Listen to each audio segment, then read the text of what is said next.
কাঠগোলাপ সিনেমার প্রদর্শনী নিষিদ্ধ ঘোষণা করেছে সরকার। প্রজ্ঞাপনে বলা হয়েছে সিনেমাটি শুধু দেশেই নয়, দেশের বাইরেও প্রদর্শন করা যাবে না। এছাড়াও ওটিটি সহ যে কোনো মাধ্যমে সিনেমাটি প্রদর্শিত হলে সংশ্লিষ্টদের বিরুদ্ধে আইনি ব্যবস্থা গ্রহণ করবে সরকার।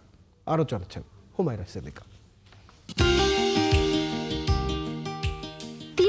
জীবন গল্পে সাজানো হয়েছে সিনেমা কাঠগোলাপ। চলচ্চিত্রটিতে একজন গৃহিণী, একজন কর্পোরেট চাকরিজীবী, একজন শিক্ষিকার জীবনধারা তুলে ধরা হয়েছে। এদিকে কাঠগোলাপের মুক্তি যেন নিরাশায় পরিণত হলো, কারণ সিনেমাটি নিষিদ্ধ ঘোষণা করেছে সরকার।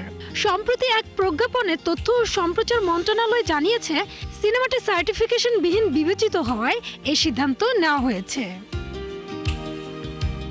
2023 সালে বাংলাদেশ চলচ্চিত্র সার্টিফিকেশন বোর্ডে সিনেমাটি জমা দেন প্রযোজক ফরমান আলী। প্রায় 2 বছর সিনেমাটি সার্টিফিকেশন বোর্ডে আটকে ছিল। পরে সিনেমাটির ছাড়পত্র পেতে আপিল আবেদন করলে নিষিদ্ধ ঘোষণা করে সরকার। কেন সিনেমাটির প্রদর্শনী নিষিদ্ধ করা হয়েছে তা প্রজ্ঞাপনে স্পষ্ট করা হয়নি। তবে নির্দেশনায় বলা হয়, চলচ্চিত্রটি সার্টিফিকেশন আইন 2023-এর 12-1 উপধারা লঙ্ঘন করে আপিল আবেদন করায় তা নাকচ করা হয়েছে। রাষ্ট্রপতির আদেশক্রমে প্রজ্ঞাপনে স্বাক্ষর করেছেন উপসচিব শারমিন আক্তার।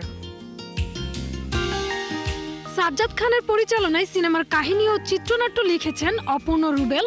সিনেমার প্রধান 3 নারী চরিত্রে অভিনয় করেছেন দিলরুবা দোয়েল, কেয়া ও মেঘলা মুক্তা। হুমায়রা সিদ্দিকা, 71।